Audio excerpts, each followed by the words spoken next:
नमस्कार स्टूडेंट्स, कैसे हैं आप सब लोग। आप सबका एक बार फिर से स्वागत है Byju's exam prep IAS Hindi के यूट्यूब चैनल पर। आज है 25 दिसंबर। आज हम लोग देखेंगे कि द हिंदू के समाचार पत्र में कौन कौन से आर्टिकल्स इंपॉर्टेंट हैं। सबसे पहला आर्टिकल आपको पृष्ठ संख्या 11 पर मिलेगा। इसको आप सेकंड पेपर से जोड़ सकते हैं, जहां पर हम लोग अंतरराष्ट्रीय संबंधों के बारे में चर्चा करेंगे। अब देखिए, जैसा कि आपको पता है आज संडे है और आज द हिंदू में मोस्टली साइंस टेक के और इन्वायरमेंट के टॉपिक्स जो हैं वो ज्यादा आते हैं। फिर भी यहां पर एक टॉपिक ऐसा है जो हम लोग एक इसको एडिटोरियल की दृष्टि से देख सकते हैं। देखिए, यहां पर जो राइटर हैं वो बात करते हैं कि जो इंडिया की फॉरेन पॉलिसी है वो पिछले कुछ समय से किस तरीके से परिवर्तित हुई है, इसके क्या क्या कारक रहे।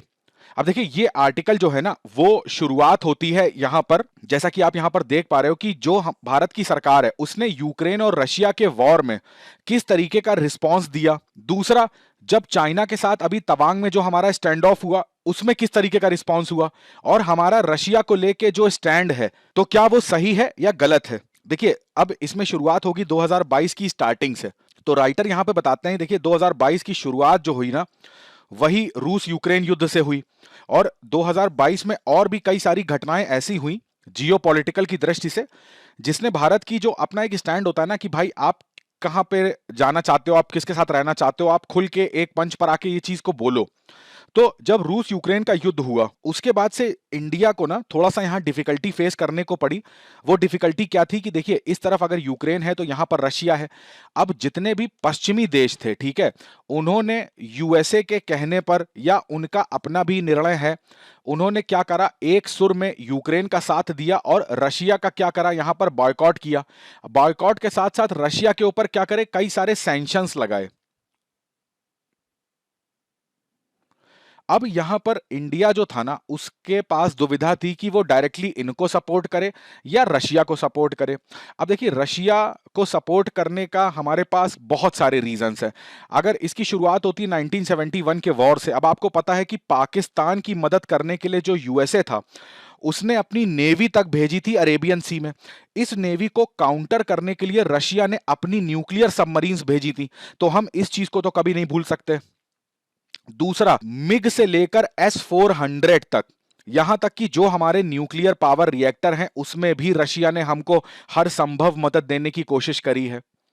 जब भी यूएनएससी की जो सिक्योरिटी काउंसिल है, हम अगर इसकी बात करें कि यहां पर भारत की जो परमानेंट सीट है उसकी दावेदारी को लेकर रशिया ने हमेशा हमारा सपोर्ट किया है।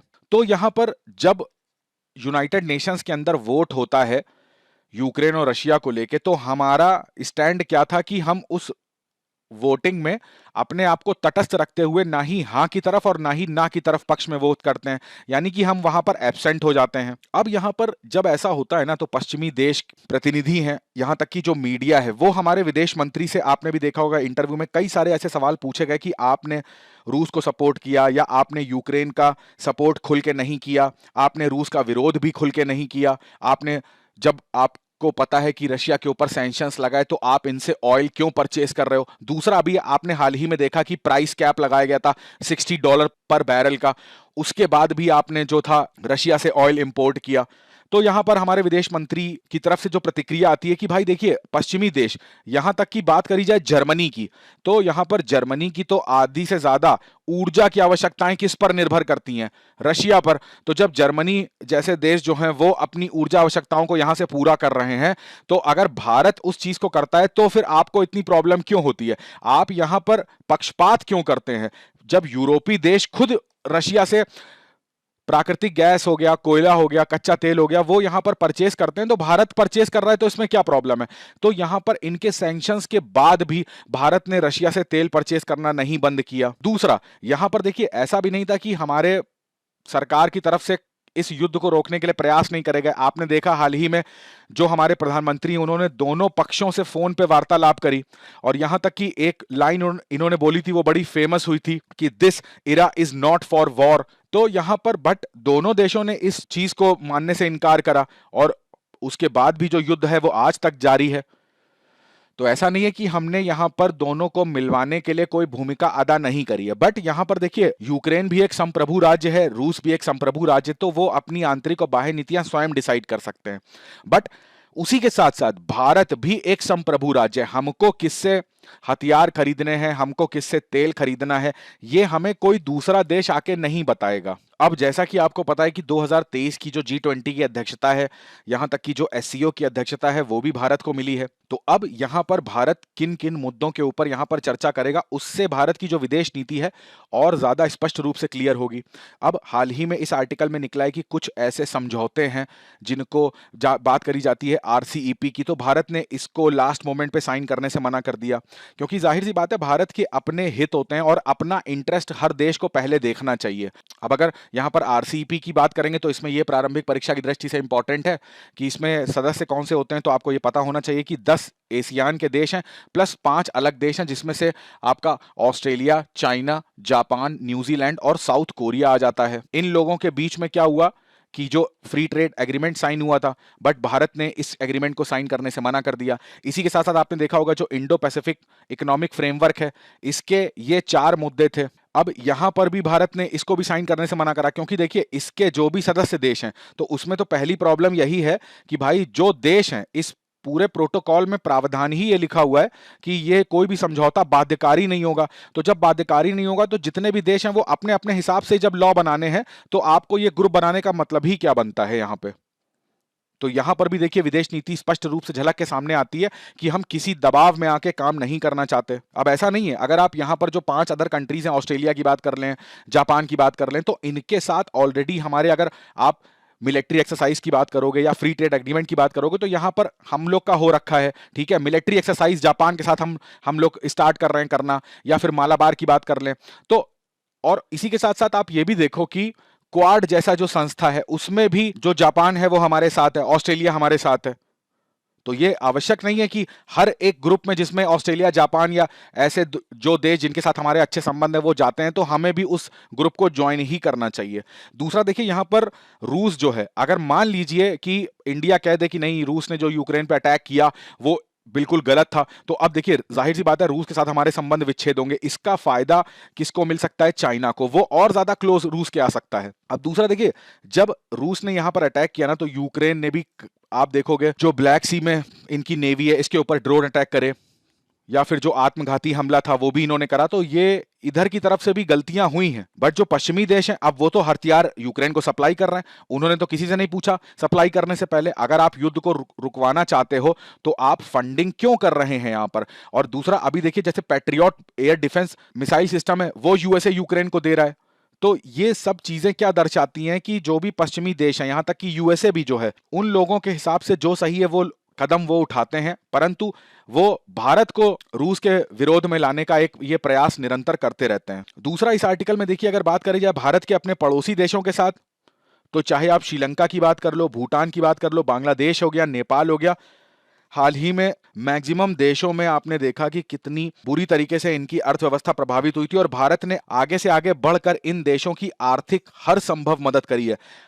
पैसे से, खाद्यान्न से, कच्चे तेल से, ऊर्जा की आवश्यकताएं, सब कुछ पूरा करने का प्रयास यहां पर भारत ने करा है। तो जाहिर सी बात है, इससे ये विदेश नीति में जो ये दर्शन है भारत का निकल के सामने आता है कि फर्स्ट नेबरहुड पॉलिसी का। अब वहीं देखिए G20 में इंडिया की तरफ से हमारे प्रधानमंत्री और चाइना के राष्ट्रपति एक दूसरे से हाथ मिलाते हुए दिखते हैं, और ठीक उसके कुछ समय के बाद तवांग जैसा जो इंसिडेंट है वो हो जाता है। तो हमें यह भी देखना पड़ेगा कि चाइना जो है, हम चाहे जितना प्रयास कर लें, बट इसकी जो मंशा रहती है अपनी इमेज सुधारने के लिए, ये जो इस तरीके के कदम उठाते हैं कि भाई दूसरे देश की जो जमीन है उस पर आधिपत्य स्थापित कर लिया जाए, तो हमें अपनी विदेश नीति को ऐसा रखना पड़ेगा कि भाई हम एक तरफा निर्णय नहीं ले सकते। हम पश्चिमी देशों के कहने पर रूस से अपने संबंध विच्छेद कर लें, जिससे कि जो चाइना है वो रूस के और क्लोज आ जाए। तो आज जो ये हरकतें चाइना की तरफ से होती हैं, उसमें और ज्यादा रूस का भी यहां पर चाइना को सपोर्ट मिल जाए। तो ये था इस पूरे आर्टिकल का सार।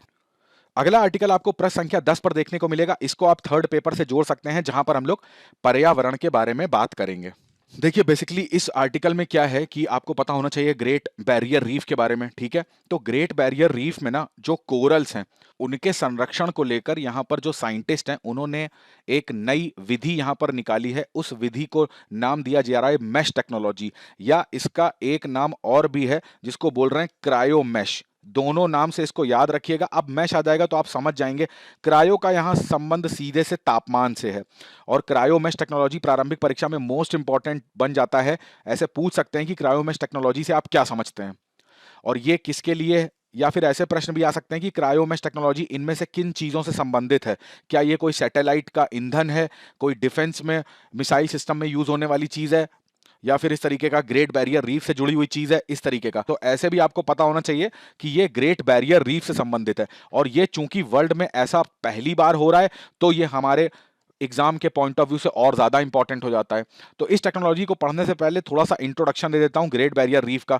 तो यहाँ पे मैपिंग का पॉइंट भी क्लियर हो जाएगा आपको। ये ऑस्ट्रेलिया का आप मैप देख पा रहे हो, तो ऑस्ट्रेलिया के नॉर्थ ईस्ट में आप देखोगे ना, तो यहाँ पर ये जो एरिया आपको दिख रहा है, इस एरिया को बोलते हैं ग्रेट बैरियर रीफ। ठीक है, ये जो ब्लैक कलर से मैंने एरिया बना रखा है, काफी बड़ा एरिया है यहाँ पर। और निरंतर यहां पर क्या हो रहा है, जिस तरीके से प्रवाल विरंजन, कोरल ब्लीचिंग का नाम सुनते हैं, ऐसा बोला जा रहा है कि टोटल 4 बार ऑलरेडी यहां पर जो प्रवाल विरंजन है वो हो चुका है। तो अब ये जो कोरल है ना, इसको बचाने की जो कवायद है वो और ज्यादा तेज हो चुकी है।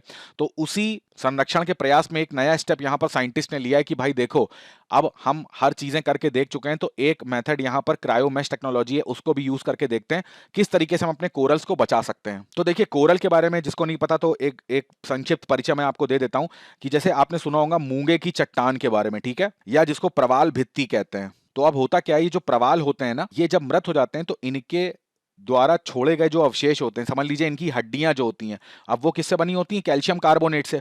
तो वो यहीं पर कलेक्ट होती चली जाती हैं, तो उसी से कोरल पूरा जो एक द्वीप का निर्माण हो जाता है। अब इनके लिए सबसे प्रमुख चीज होती है इनके सर्वाइवल की दशाएं, किस दशा में ये सर्वाइव कर सकते हैं। तो ऐसा देखा जाता है कि 30 डिग्री नॉर्थ से लेकर 30 डिग्री साउथ तक, ये मैं लैटिट्यूड की बात कर रहा हूं, ठीक है, इसी के बीच में सबसे मैक्सिमम जो कोरल है वो पाए जाते हैं। ज्यादा गहराई नहीं होनी चाहिए, क्योंकि भाई देखो यहां पर होता क्या है, यहां पर एक टाइप का शैवाल भी मिलता है, ठीक है, जिसे बोलते हैं जूजेंथले।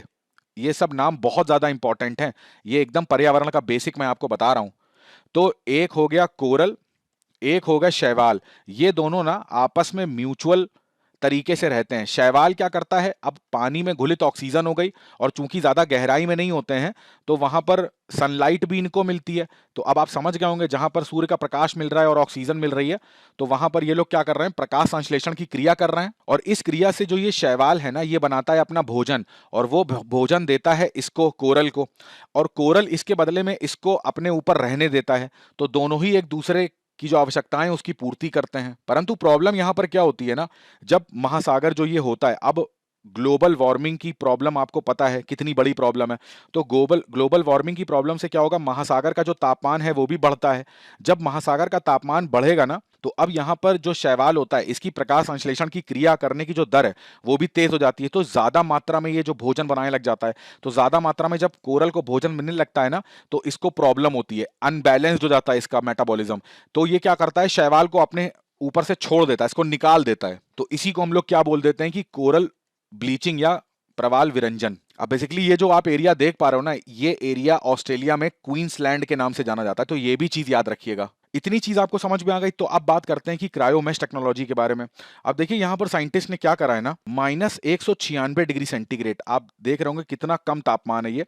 तो इतने तापमान पर ना कोरल को, यहां से कोरल का एक सैंपल ले जाके इतने कम तापमान पर लेबोरेटरी में रखा गया है, ठीक है। जिससे क्या है कि भाई देखो, क्या अगर मान लीजिए एक ऐसी स्थिति आ जाए जब पूरी तरीके से जो कोरल है वो खत्म हो जाए पृथ्वी से, तो कम से कम हमारे पास जो कोरल है उसकी एक स्पीसीज ऐसे कृत्रिम रूप से हमारे पास संरक्षित तो रहेगी। तो ऐसी रिपोजिटरी बनाई जा रही है जहां पर इतने कम तापमान पर कोरल को फ्रीज करके रखा जाएगा।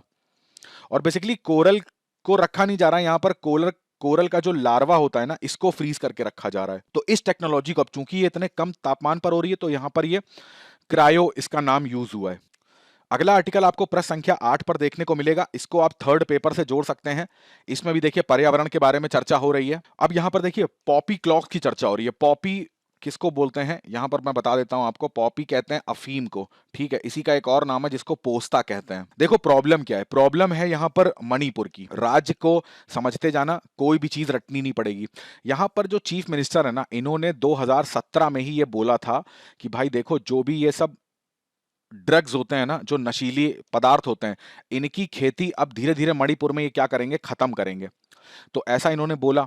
बट यहाँ पे जो किसान है ना, जो लोकल के ट्राइबल लोग हैं, जो ये खेती करते हैं, जिनका जीविकोपार्जन ही इसी पर डिपेंड करता है, यहाँ पर देखा गया कि उनके बोलने का ना यहाँ पर कोई असर पड़ा नहीं। यहाँ पर लोग अभी भी पॉपी है इसकी खेती कर रहे थे। तो आप जिस तरीके से देख पा रहे होंगे इस फिगर में, जो ये लोग हैं ये खेती को नष्ट करने का प्रयास कर रहे हैं। तो यहाँ पर इनके चीफ मिनिस्टर को आ गया गुस्सा। तो इन्होंने बोला है कि अब अगर आप लोग नहीं मानेंगे तो ये समझ लीजिएगा कि राज्य की तरफ से एक वॉर की तरह होगा, कि हमें इस अफीम को मणिपुर के अंदर से सीधा खत्म करना है। अब आपका प्रश्न आएगा कि भाई ये प्रॉब्लम ये खत्म कर क्यों रहे हैं, क्योंकि देखिए अफीम का यूज ड्रग्स में होता है, जो नशीली दवाएं बनाई जाती हैं, नशा करा जाता है, उसमें होता है, बिल्कुल सही बात है। बट उसी के साथ साथ कई सारी दर्द निवारक दवाएं होती हैं, या जैसे खराश होती है, खांसी की दवाओं में भी अफीम को यूज करा जाता है। तो फिर यहाँ पर अफीम की खेती को मना क्यों करा जा रहा है? तो उसके लिए थोड़ा सा बैकग्राउंड में लेके चलूंगा मैं आपको। अब यहाँ पर पूरी मैपिंग से ही ये प्रश्न आप समझेंगे। देखिए यहाँ पर हुआ क्या, आप देखोगे भारत ना दोनों तरफ से कितने बड़े अफीम उत्पादक करता देशों से घिरा हुआ है। एक को बोलते हैं गोल्डन क्रिसेंट, जिसमें आता है ईरान, अफगानिस्तान और पाकिस्तान। अगर पूर्वी भारत की बात करेंगे तो यहां पर आता है गोल्डन ट्रायंगल, ये मोस्ट इंपॉर्टेंट है, ये आपको याद होने चाहिए। म्यांमार, लाओस और थाईलैंड, ठीक है। अब यहां पर जब म्यांमार का मैप आप देखोगे ना, तो वो मणिपुर से ना अपनी सीमा बनाता है। तो यहां पर मणिपुर की बात कर लें, मिजोरम की बात कर लें, तो म्यांमार से, अब आपको पता है, जैसे आपने कुकी चिन जनजाति के बारे में सुना होगा, तो वो लोग मिजोरम में आ जाते हैं। तो ऐसे कई बार ऐसा होता है कि ड्रग ट्रैफिकिंग या इलीगल तरीके से ना बॉर्डर के अंदर मणिपुर में ये जो म्यांमार के थ्रू ना अफीम बहुत ज्यादा मात्रा में आती है। तो एक तो अगर मणिपुर में अफीम की खेती हो रही है तो यहां पर प्रोडक्शन हो रहा है, दूसरा गलत तरीके से यहां पर जो अफीम है उसकी स्मगलिंग करके इंडिया में पहुंचाया जाता है। तो यहां पर ना मणिपुर में बहुत ज्यादा नशीली पदार्थों का सेवन देखा गया। इस वजह से 2017 में यहां के चीफ मिनिस्टर ने बोला था कि अब ऐसा कुछ भी जो ये नशीली चीजें हैं ना, इसको हमारे राज्य से हम पूरी तरीके से खत्म करेंगे। इसके लिए भले ही हमें जो खेती है उसको क्यों ना बंद करना पड़े। तो ये मेन प्रॉब्लम है। अब जैसा मैंने आपको बताया, जो पॉपी होता है ना, इसी को क्या बोलते हैं, पोस्ता या अफीम बोलते हैं।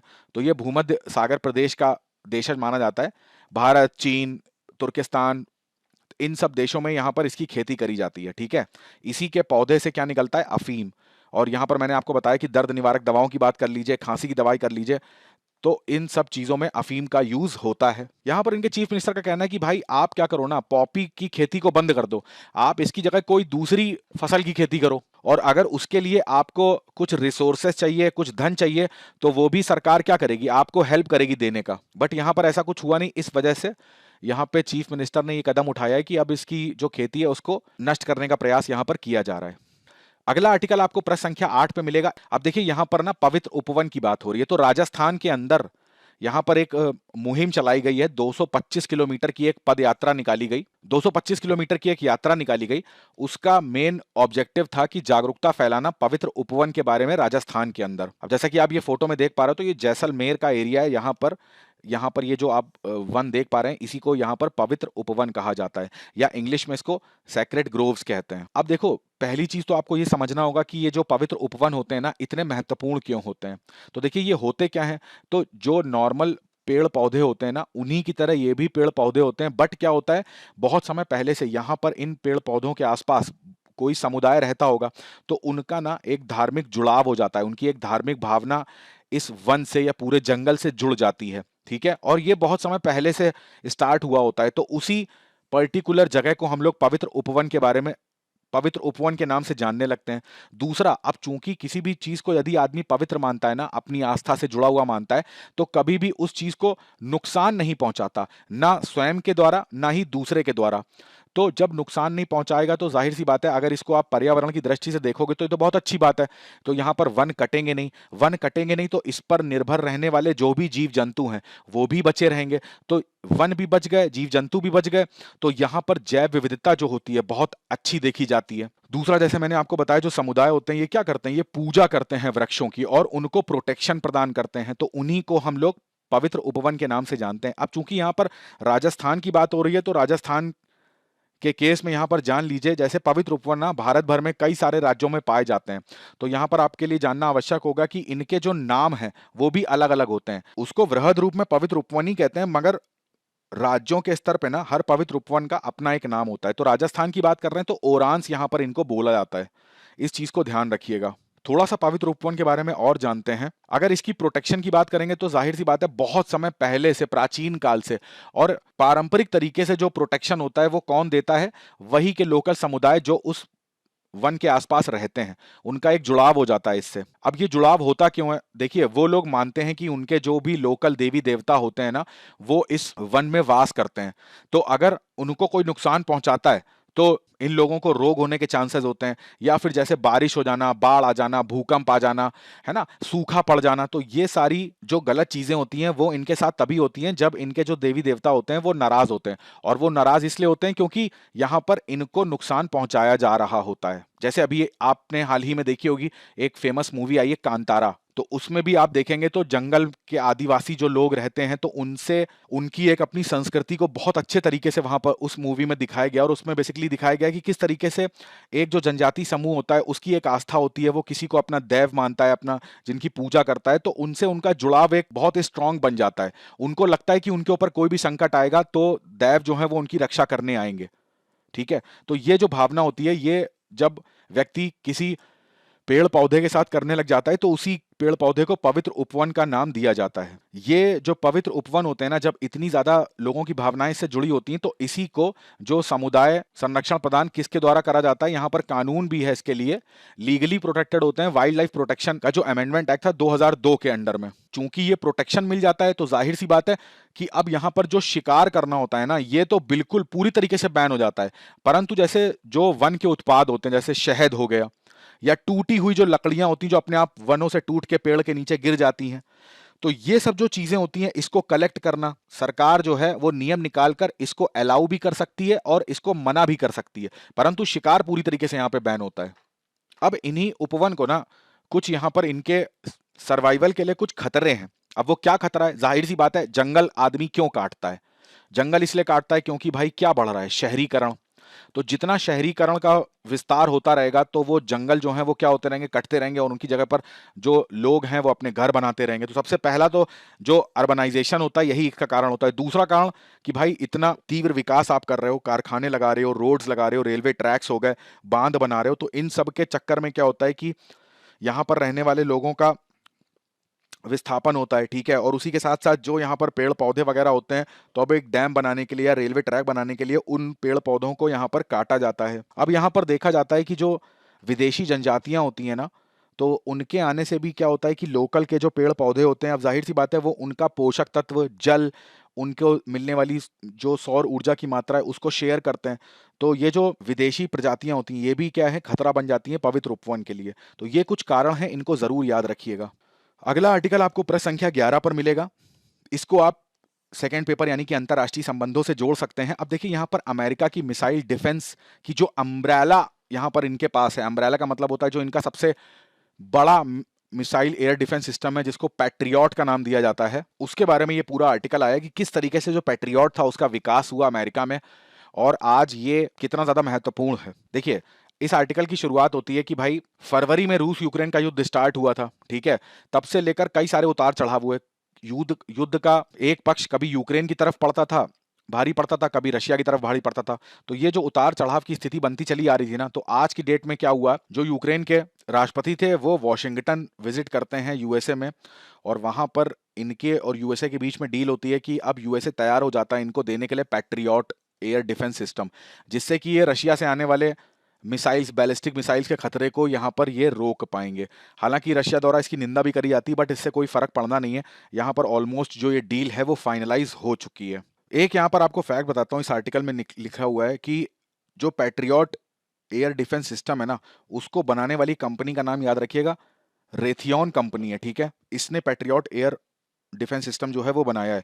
और इसके अलावा अगर बात करी जाए ना, यहाँ पर अमेरिका के अलावा सऊदी अरेबिया, यूएई, इजराइल, ऐसे 18 देशों में ना इस पैट्रियट सिस्टम को 18 देश ले चुके हैं। जो रेथियन कंपनी है इसने स्टार्टिंग करी थी कि भाई ये स्टार्टिंग में एक ऐसा सिस्टम बनाना चाहते थे जो हाई फ्लाइंग एयरक्राफ्ट होते हैं ना, उनको ये किस तरीके से पकड़ सकता है। बाद में इन्होंने इसी अपनी प्रणाली का विकास करते करते यहाँ पर phased array tracking radar to intercept on target, ये पैट्रियट जो था इसको मॉडिफाई करा 1980s के टाइम पर। अब जैसे ये हाई फ्लाइंग एयरक्राफ्ट को पकड़ता था, उसी में ये फीचर यहाँ पे जोड़ा गया कि अब जो बैलिस्टिक मिसाइल्स होती है ना, ये उनको भी डिटेक्ट करता है। अब आज की डेट की बात करते हैं तो यहाँ पर जो बैलिस्टिक मिसाइल्स होती हैं, क्रूज मिसाइल्स होती हैं, कोई ड्रोन होगा, जेट्स होगा, इन सारे खतरों से ये निपटने का प्रयास करता है। परंतु यहाँ पर क्या होता है ना, जो ड्रोन्स ऐसे होते हैं जो काफी लो फ्लाई करते हैं, यानी कि धरातल से काफी नीचे फ्लाई करते हैं, उनको रोकने में ये अभी इतना सक्षम नहीं है। अगर इसकी यहाँ पर बात बताई गई है कि इस पैट्रियट एयर डिफेंस सिस्टम में होता क्या है, तो मैं उसका एक बार फिगर दिखाता हूं आपको। ये आप जो देख पा रहे हो, ये बेसिकली एक पैट्रियट एयर डिफेंस का ये लॉन्चर आपके सामने दिखा है। ये जो ट्रक होती है ना, जिसपे ये देखिए आप, ये मिसाइल्स लगी हुई हैं, तो इस ट्रक को क्या बोलते हैं? इस ट्रक को बोलते हैं लॉन्चर। इस चीज को ध्यान रखिएगा। अब ऐसा देखा जाता है कि अगर एक लॉन्चर की बात करें ना, तो उसमें 4 मिसाइल्स होती हैं, ठीक है? जैसे आप देख पा रहे हो, 1 2 3 4। अब ये पैक्ड होती हैं, ठीक है? तो इसी, ये जो पैकिंग होती है, इसी को बोलते हैं कैनिस्टर। अब मैंने आपको बताया एक ट्रक जो होता है वो क्या होता है? एक लॉन्चर होता है। ऐसे ही अगर 4 लॉन्चर मिल जाते हैं ना, तो उसको एक बैटरी कहते हैं, ठीक है? और ऐसी अगर 2 बैटरी जो हैं वो मिल जाती हैं, तो उसको एक रेजिमेंट कहते हैं। अब अगर पैट्रियट की बात करें, तो जैसा बताया गया था कि इसमें एक रडार होता है, एक कंट्रोल स्टेशन होता है और एक मिसाइल लॉन्चर होता है, जो मैंने अभी आपको दिखाया।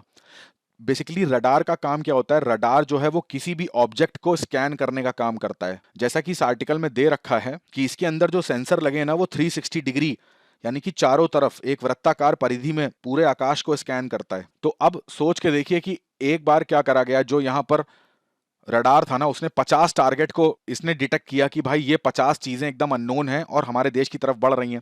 ये क्या करेगा? यही सिग्नल किसको देता है? कंट्रोल स्टेशन को।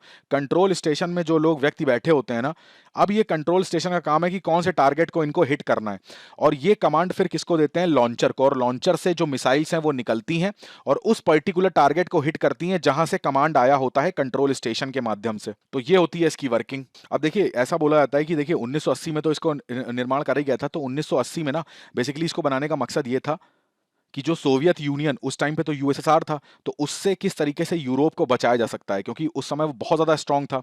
अब ये पूरी तरीके से समाजवादी, जो यूरोपियन कंट्री है, ये पूंजीवादी, तो ये विचारधाराओं की जो लड़ाई लड़ाई चल रही थी, उसके एवज में इस चीज का निर्माण किया गया। पहली बार इसको 1990-91 में जो गल्फ वॉर था, वहां पर इसकी तैनाती करी गई। सऊदी की बात करें, इसराइल की बात करें, तो जो भी इराक के एयरक्राफ्ट आते थे, तो उसके अगेंस्ट में इसको तैनात किया गया था। ऐसा बोला जाता है कि उस वॉर में पैट्रियट मिसाइल ने ना 40 इराकी जो अटैक्स थे उनको इंगेज कर दिया था। अब जैसे मैंने आपको बताया था, रेथॉन कंपनी ने बनाया, तो ये कंटिन्यूअसली क्या करते हैं, इसमें अपडेट करते जाते हैं। अगर रेथॉन के एक आंकड़े की बात करें, तो इन्होंने बताया कि 2015 के बाद से 150 बैलिस्टिक मिसाइल्स जो हैं, युद्ध के दौरान इसको पैट्रियट ने इंटरसेप्ट किया है।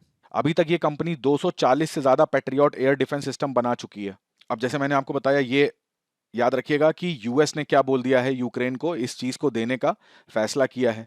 सरफेस टू एयर, जाहिर सी बात है, ट्रक सरफेस में ही खड़ा होगा, यहां से एयर गाइडेड मिसाइल जो होती हैं, ये पूरा इस सिस्टम का नाम है। चाहे क्रूज हो, कोई बैलिस्टिक मिसाइल हो, ड्रोन्स हो, तो इन सबको ये निशाना बनाएगा। ट्रक माउंटेड लॉन्चिंग सिस्टम होता है, तो ले जाना बहुत आसान होता है, तो कहीं पे भी ले जाके इससे जो है लॉन्चिंग करी जा सकती है।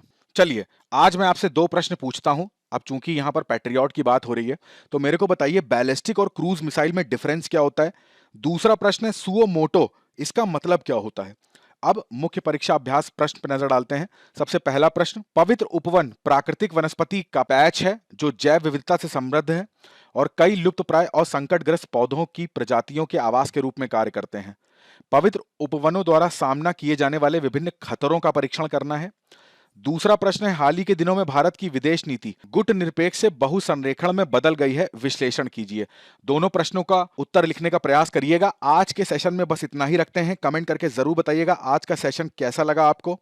मिलते हैं द हिंदू के अगले सेशन में। तब तक अपनी पढ़ाई करते रहेंगे सभी लोग, स्वस्थ रहेंगे और सबसे इंपॉर्टेंट, अपने माता पिता का बहुत सारा ध्यान रखेंगे। आप सभी का बहुत बहुत धन्यवाद।